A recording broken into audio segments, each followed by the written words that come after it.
Right. Hey there, everybody. Travis here from Intelligent Choice. So it's crazy to think, but this is actually the last video in our AI platform fit series. And this is one where people usually get a little bit stumbled up. So because when ChatGPT comes up, it tends to go one of two ways. It's either, this thing is insane, it can pretty much do anything, or, yeah, it's handy, it saves me a bit of time here and there. And weirdly, both of these kind of end up in the same place as that people start using ChatGPT for a job that it was really never meant to do. So instead of hyping it up or playing it down, what I want to do is be able to help clear this up for everybody. So I'm going to cover three main topics in this video. Firstly, what ChatGPT actually is, where it fits in that AI stack, and finally, why treating it like it's an employee or this magical oracle or a toy just keeps tending to blow up in people's faces. So let's get into it. Alright, so let's strip this back. So typically what happens is most people fall into one of three traps. So some treat ChatGPT, like I said, as this magical oracle. It's that they ask huge questions, they end up trusting the answer very blindly and end up getting burnt when ChatGPT is confidently wrong. Others treat it like a bit of a toy, so it's a bit of fun, it provides a few shortcuts, but they completely miss out on where ChatGPT can actually create some real leverage. And the most dangerous one is when they start treating it like it's an employee. They're handing it responsibility, they're stopping their own internal checks, and they're also giving it an authority that was never built to have. It's that ChatGPT isn't any of those. The way I like to think about it is more like it's something that you think with, not something that acts for you. You bring the intent, it helps you research through it, but you still decide what happens next. And once you start seeing it that way, the so-called, magic sort of disappears, and this is when it actually becomes extremely useful. Right, so let's start looking at the AI stack here, and this is where a lot of confusion comes from ChatGPT. It doesn't actually live inside your systems, it sits right next to the person that's using it, or you can think about it like it's the interface. You're interacting with the AI itself. So in saying that, at the top is where you feed intent. So this is where you decide what you think should happen. You go a layer deeper here into the middle, and this is the reasoning layer. So this is where your models end up connecting the dots, you're weighing your options, and you're making sense of that ambiguity. And at the final bottom layer here is sort of the reality. So this is your systems, your data, where you provide your permissions, sort of like AWS, for example. So ChatGPT helps at the top.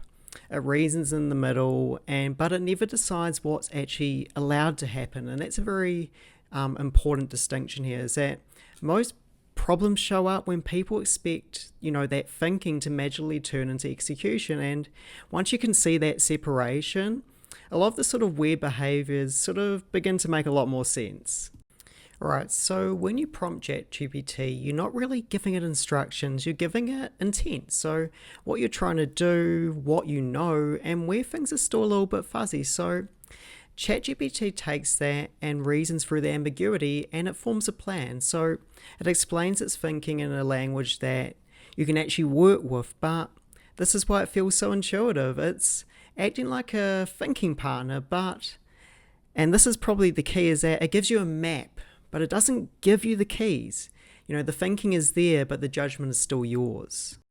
Alright, so let's look at the strengths and limitations here. So this is where the balance really matters, is that ChatGPT is incredible at thinking, learning, brainstorming, explaining and framing problems, but it doesn't act, and it doesn't actually feel the consequences of the plan that it makes, is that it doesn't own the decisions. And the thing is that that's not a flaw. It's actually intentional in the way it was designed. And thinking and control are something that you need to keep separate for a reason here. Is that the moment you expect to cross that line, things start to break.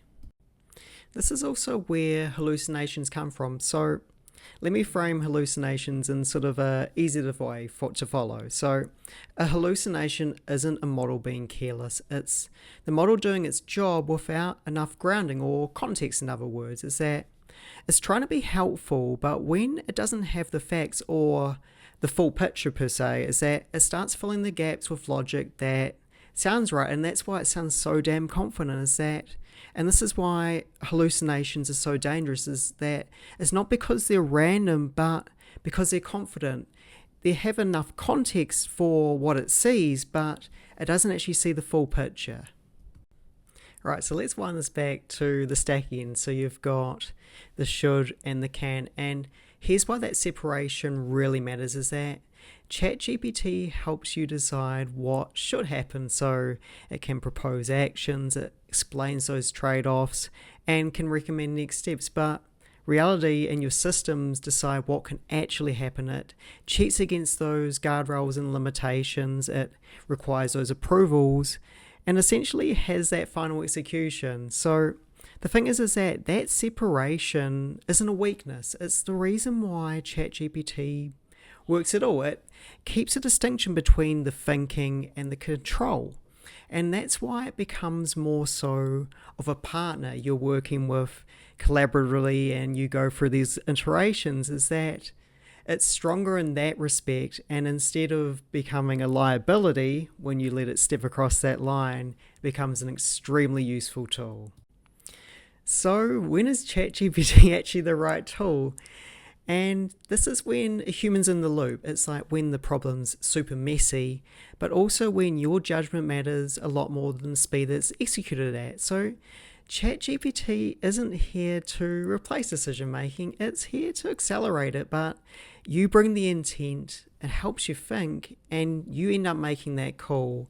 And that's why that loop actually works really strongly. And well, in saying that, this is pretty crazy, but we've come to the end of the Platform Fit series. And what I hope is that you can now look at these options and offers and make decisions that genuinely leverage AI for your business and your specific needs.